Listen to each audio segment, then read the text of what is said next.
الحمد للہ رب العالمین والعاقبۃ للمتقین والصلاة والسلام علی سید الانبیاء والمرسلین اما بعد فاعوذ باللہ من الشیطان الرجیم بسم اللہ الرحمن الرحیم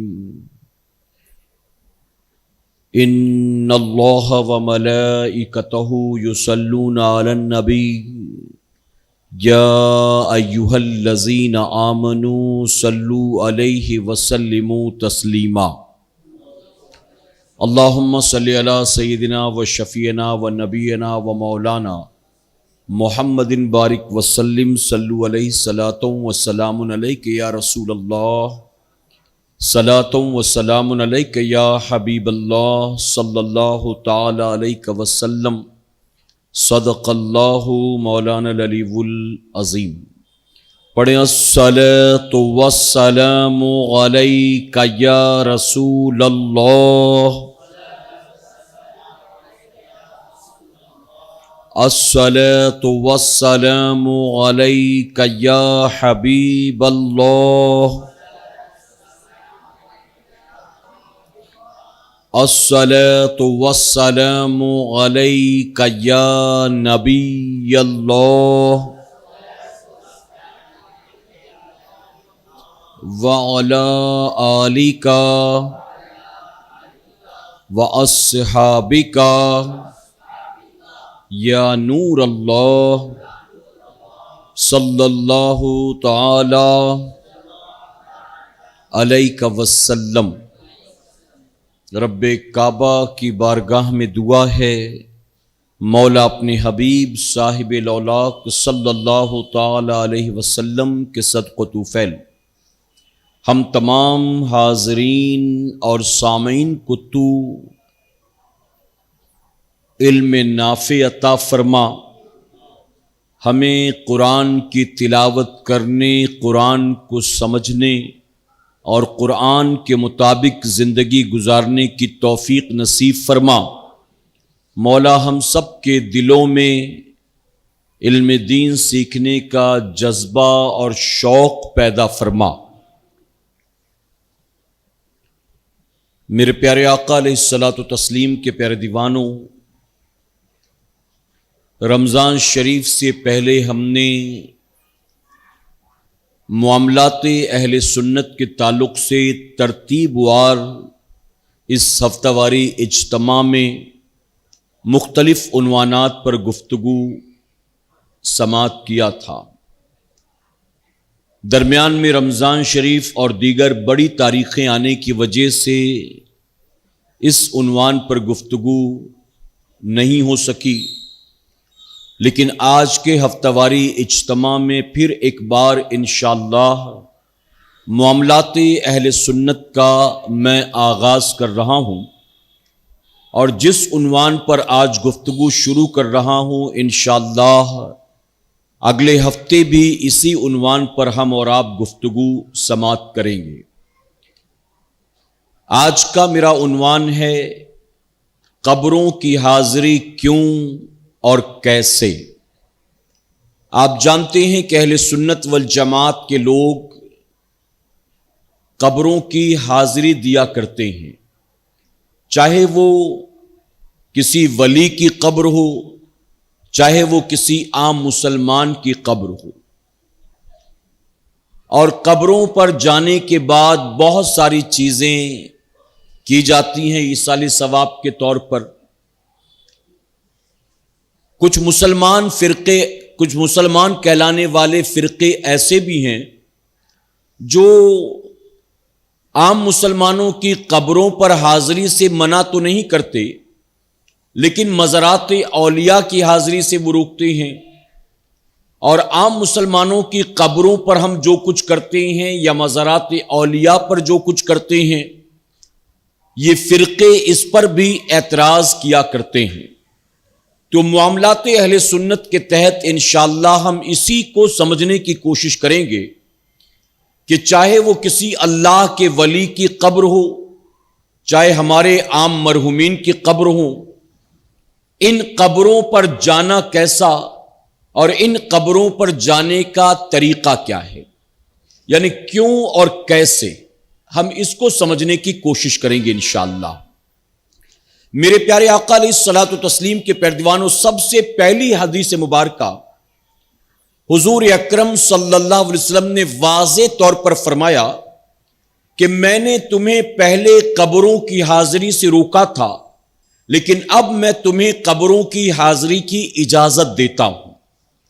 یعنی جب لوگ مسلمان بن رہے تھے تو حضور اکرم صلی اللہ علیہ وسلم نے ان کو قبروں پر جانے آنے سے منع کیا تھا، اور اس کے بعد جب کچھ لوگ مسلمان بن گئے، کچھ عرصہ گزر گیا، تو حضور اکرم صلی اللہ علیہ وسلم نے جو روک لگائی تھی اس کو ختم کر دیا اور قبروں پر جانے کی اجازت دے دی، اور ساتھ ہی فرمایا کہ اس سے دل میں دنیا کے لیے بے رغبتی پیدا ہوتی ہے اور آخرت کا خیال پیدا ہوتا ہے۔ یعنی میں تمہیں جو قبروں کی حاضری کی اجازت دیتا ہوں اس کی دو وجہ ہے۔ ایک تو دنیا سے بے رغبتی، دل دنیا سے تمہارا کٹے گا، دل سے دنیا کی محبت ختم ہوگی، کم ہوگی، اور دوسرا تمہارے دل میں آخرت کی یاد پیدا ہوگی، فکر آخرت پیدا ہوگی۔ میرے پیارے آقا کے پیروانوں، تو یہاں سب سے پہلی چیز یہ معلوم ہوئی کہ قبروں پر حاضری دینے کی خود حضور اکرم صلی اللہ علیہ وسلم نے اجازت دی ہے۔ اب پہلے منع کی اور بعد میں اجازت دی، اس پر بھی مفسرین نے لکھا کہ جب ایک آدمی مسلمان ہوا، دو ہوئے، تین ہوئے، چار ہوئے، یعنی دھیرے دھیرے جب لوگ مسلمان بن رہے تھے تو حضور اکرم صلی اللہ علیہ وسلم نے قبروں پر جانے سے منع کیا۔ کیوں منع کیا؟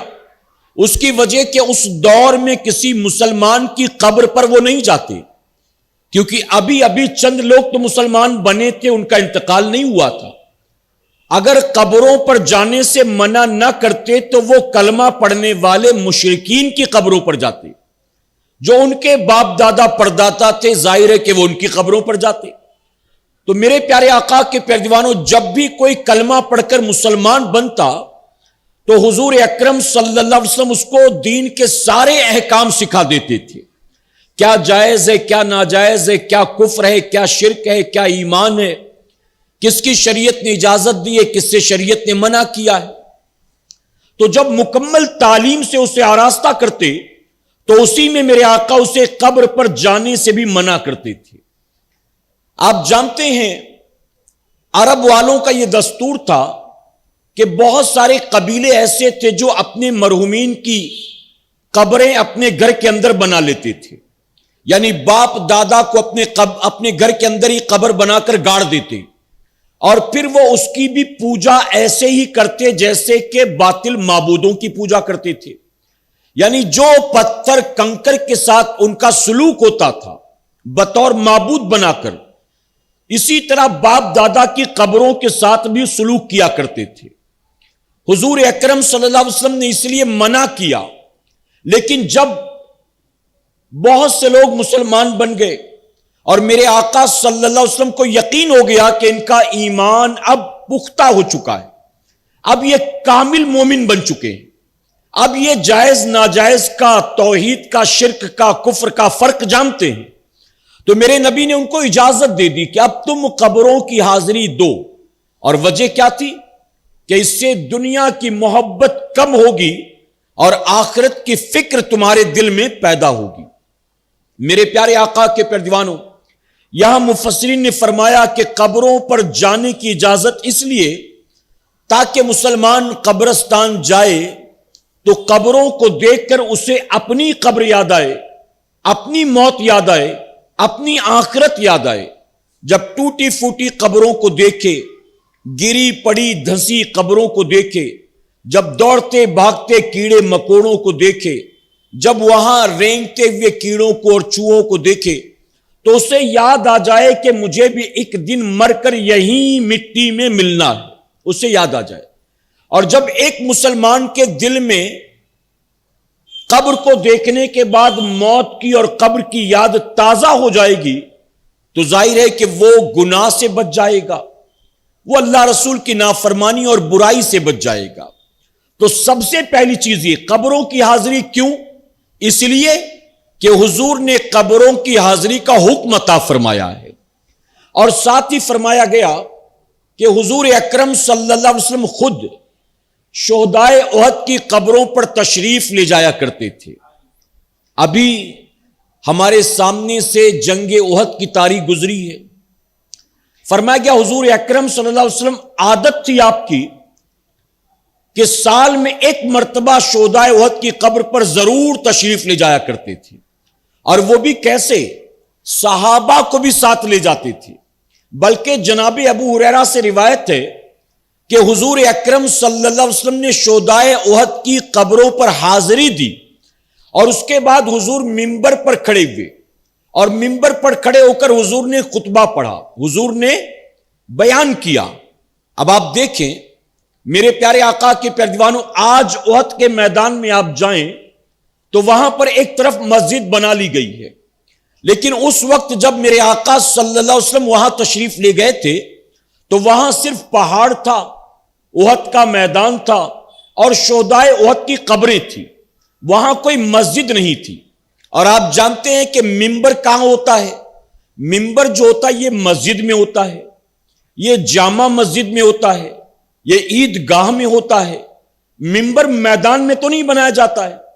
لیکن صحابہ کہتے ہیں کہ حضور نے شہدائے احد کی قبروں کی حاضری دی اور پھر منبر پر تشریف فرما ہوئے۔ پتہ چلا کہ حضور جب شہدائے احد کی بارگاہ میں حاضری کو جاتے تھے تو باقاعدہ مدینے سے منبر بھی ساتھ لے جایا جاتا تھا، منبر بھی، یعنی حضور صحابہ کو ساتھ لے کر جاتے۔ پتہ چلا کہ اجتماع ہوتا تھا باقاعدہ قبروں پر، اجتماع، اور حضور منبر لگا کر وہاں تقریر کرتے تھے۔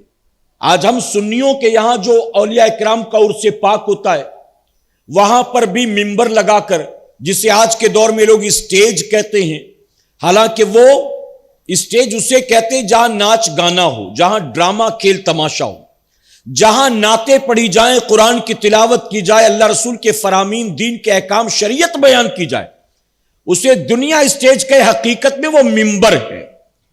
تو منبر لگا کر اس پر سے علماء تقریر کرتے ہیں، حدیثیں سناتے ہیں، قرآن سناتے ہیں، نعتیں سناتے ہیں۔ تو یہ ساری چیزیں یہ میرے نبی نے کی ہے اور میرے آقا کی سنت مبارکہ ہے۔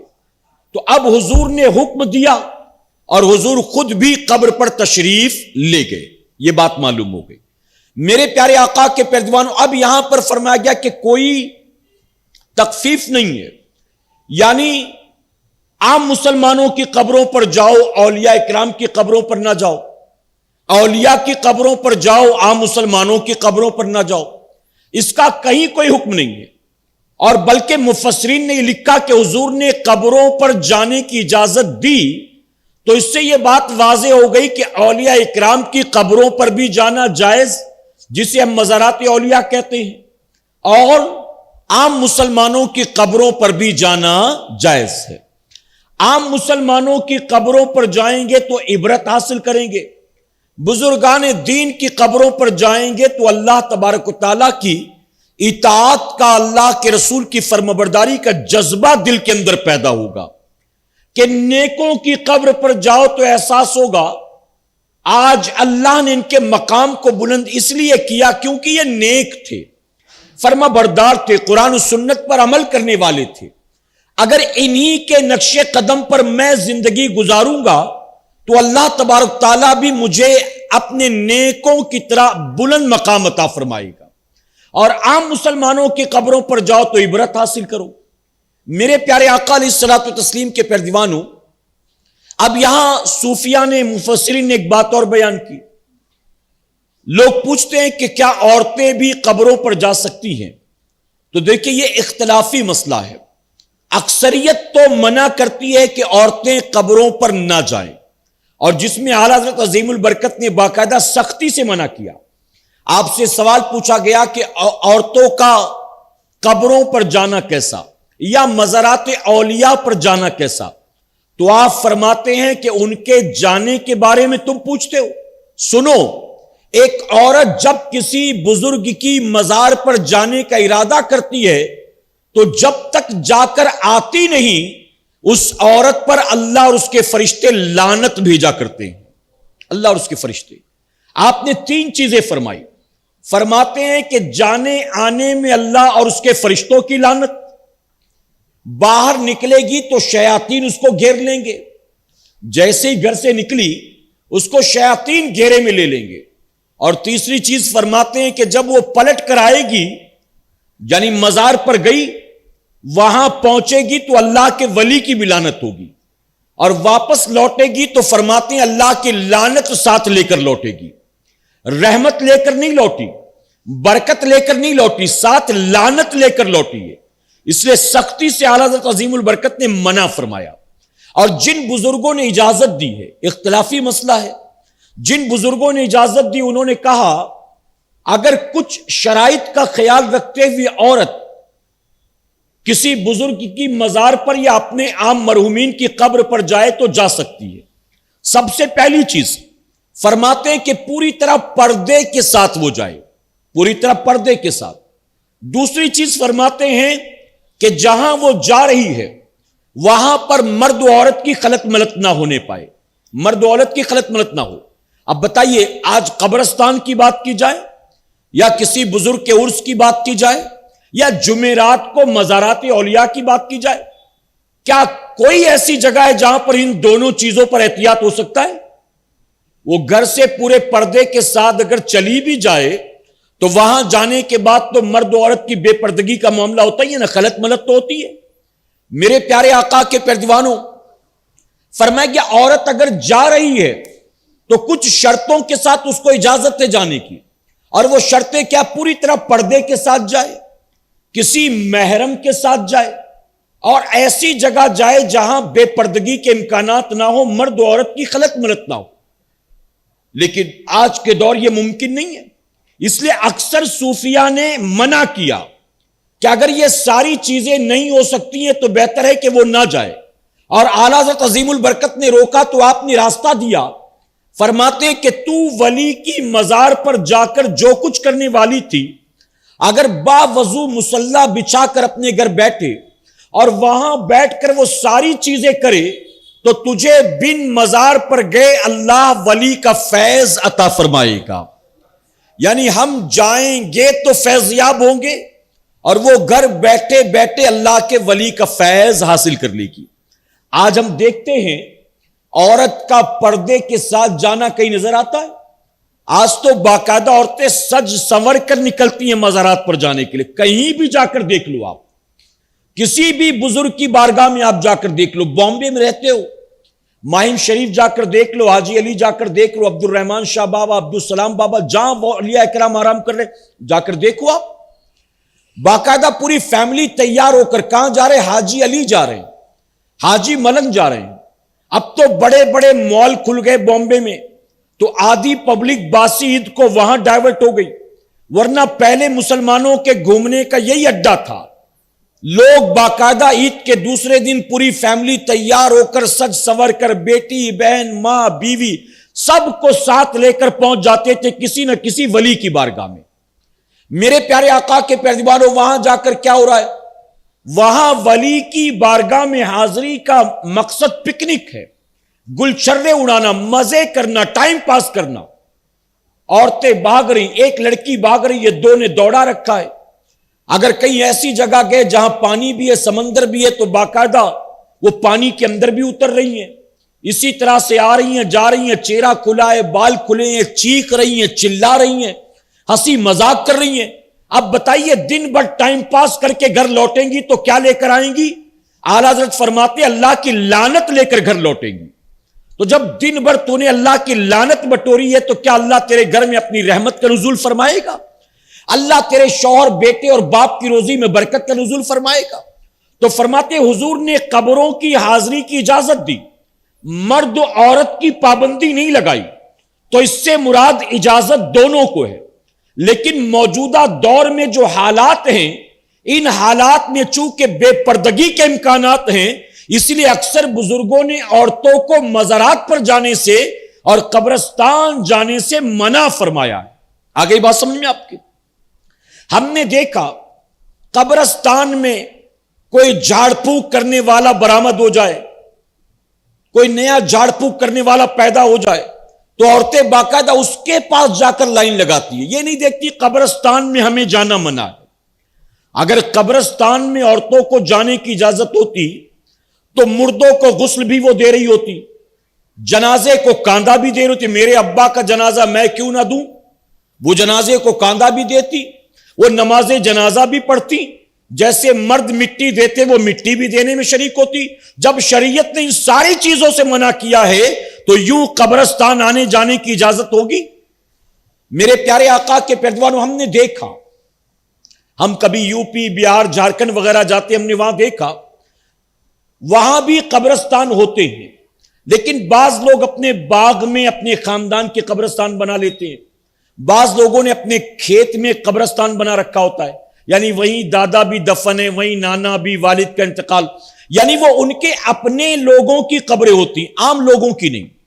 اب اگر ایسی جگہ پر کوئی عورت جمعرات جمعہ یعنی ایسی جگہ جا رہی جہاں اس کے والد ہیں، اس کا شوہر ہے، یا اس کا بھائی ہے، اس کا بیٹا ہے، اس کا چاچا ہے، اس کا نانا، یعنی وہ محرم مردوں کی قبر ہے، تو وہاں وہ جا سکتی، اس میں کوئی مسئلہ نہیں، اس کو اجازت ہوگی. لیکن جو ہمارے بامبے کے یا بڑے بڑے میٹرو سٹیز کے جو قبرستان ہیں، ان قبرستانوں میں آپ کو جتنے قبروں کے اندر ملیں گے اتنے قبروں کے اوپر بھی مرد ملیں گے. اسی طرح ان قبر کے اوپر والوں میں چرسی گنجیڑی بھی ملیں گے، افیمچی بھی ملیں گے، سٹے باز بھی ملیں گے، نشیڑی بھی ملیں گے. اب اگر آپ اپنی بیوی کو وہاں جانے دیں گے، بیٹی کو وہاں جانے دیں گے، تو بتائیے کیا پردہ باقی رہے گا؟ ہرگز نہیں. آپ ذرا سوچیں، جس نبی نے یہ پسند نہیں کیا کہ میری امت کی عورتیں گھر کے باہر نماز پڑھیں یا آنگن میں نماز پڑھیں یا برآمدے میں نماز پڑھیں، جس نبی نے یہ حکم دیا کہ صحن میں نماز پڑھنے سے بہتر ہے عورت گھر کے اندر والے کمرے میں نماز پڑھے، یعنی اندر اس کو زیادہ ثواب، کیونکہ اندر پردہ زیادہ ہے. اسی طرح جس نبی نے اپنی امت کی عورتوں کو منع کیا کہ تم قرآن کی تلاوت بھی اتنی بلند آواز سے نہ کرو کہ کوئی غیر محرم تمہاری قرآن کی تلاوت کو آواز کو سن سکے، اب اسی نبی کا کلمہ پڑھنے والیاں انتاز چھڑی کھیل رہی ہیں، ہاتھ پھیلا کر تالی مار رہی ہیں ایک دوسرے کو، ایک دوڑ رہی ہے، دو پکڑ رہی ہیں، چھپا چھپی، پکڑا پکڑی، اور پتہ نہیں کیا کیا کھیل رہی ہیں. کیا بتائیے اللہ رسول کی نافرمانی نہیں ہے؟ اور یہ سوچ رہی میں تو حاجی علی آئی ہوں، میں تو مائن درگاہ شریف آئی ہوں، میں تو ثواب لے کر جاؤں گی، برکت لے کر جاؤں گی. اور ایک بات اور عرض کر دوں، میرے پیارے آقا کے پیروانوں، یہ جتنے باطل فرقے والے اہل سنت والجماعت کے ان معاملات کی مخالفت یا اعتراضات کرتے ہیں، ان اعتراضات اور مخالفت کی ایک سب سے بڑی وجہ یہ ہے کہ ہم نے اور آپ نے شریعت کے مقابلے رسومات کو یا جاہلانہ طور طریقوں کو زیادہ اہمیت دے رکھا ہے. آج داڑھی والا آدمی اپنی بیوی، بیٹی، بہن، ماں کو سجا کر لے جا رہا ہے درگاہ شریف پر، داڑھی والا آدمی، جبکہ منع کیا گیا ہے.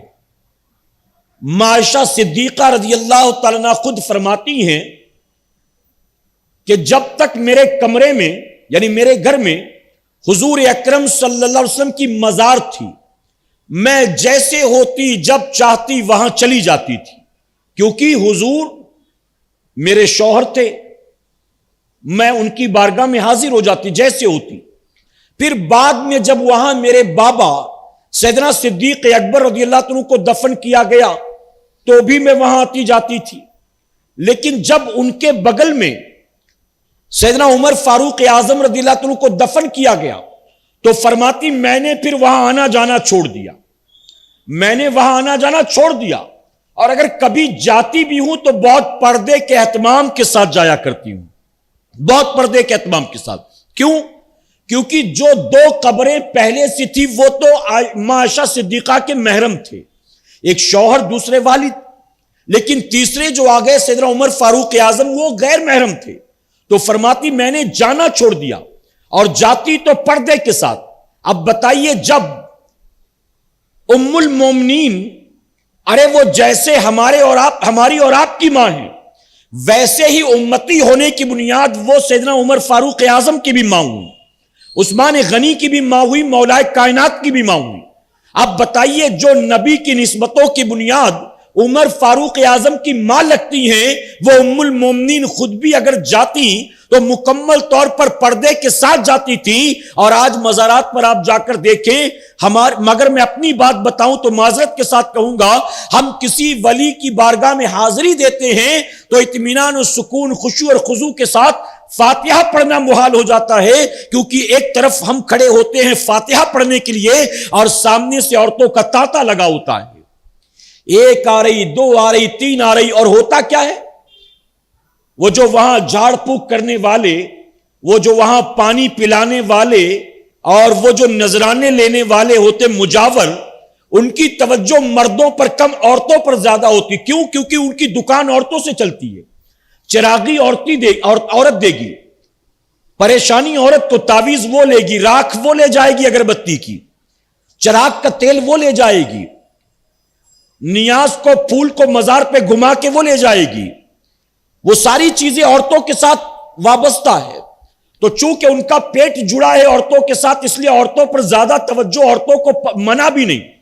تو میرے پیارے آقا کے پیروانوں، اطمینان کے ساتھ خشوع اور خضوع سے فاتحہ پڑھنا محال ہو جاتا ہے، اور یہ وہی لوگ ہیں جنہوں نے مزارات اولیاء کی حاضری کو اور اس عظیم طریقے اور نبی کی سنت کو بدنام کر کے رکھ دیا، جس کی وجہ سے لوگ اعتراض کرتے نہیں جانا چاہیے، وہاں خرافات ہوتے۔ میں معذرت کے ساتھ کہوں گا، میں نے تو اپنی آنکھوں سے دیکھا، صرف جمعرات کو، باسی عید کو عورتیں نہیں جاتی، بلکہ جب سندل نکلتا ہے اس سندل میں بھی بے حجاب، بے دوپٹہ، بے اسکارف، بے پردہ کئی عورتیں نکل پڑتی اللہ کے ولی کی بارگاہ کے لیے۔ چلیں، سندل جا رہا ہے میرے محلے کا، میرے علاقے کا سندل جا رہا ہے، اللہ اکبر۔ تو میرے پیارے آقا کے پیروانوں، اس لیے عورتوں کو سختی سے روکا گیا، لیکن مردوں کو اجازت ہے، تاکہ دنیا کے لیے بے رغبتی پیدا ہو دل میں اور آخرت کا خیال پیدا ہو، آخرت کا خیال۔ اب عام مرحومین کی قبروں پر بھی جا سکتے ہیں اور اولیاء اکرام کی قبروں پر بھی جا سکتے ہیں۔ میرے پیارے آقا علیہ الصلوۃ والتسلیم کے پیروانوں، حضور اکرم صلی اللہ علیہ وسلم نے فرمایا کہ جب تم کبھی کسی ایسے کے قریب سے گزرو جسے تم پہچانتے تھے تو تم اسے سلام کیا کرو، کہ وہ تمہارے سلام کو سنتے بھی ہیں، اس کا جواب بھی دیتے ہیں، اور تم ان کے لیے دعائیں بھی کیا کرو، دعائیں بھی، کہ اس سے وہ خوش ہوتے ہیں۔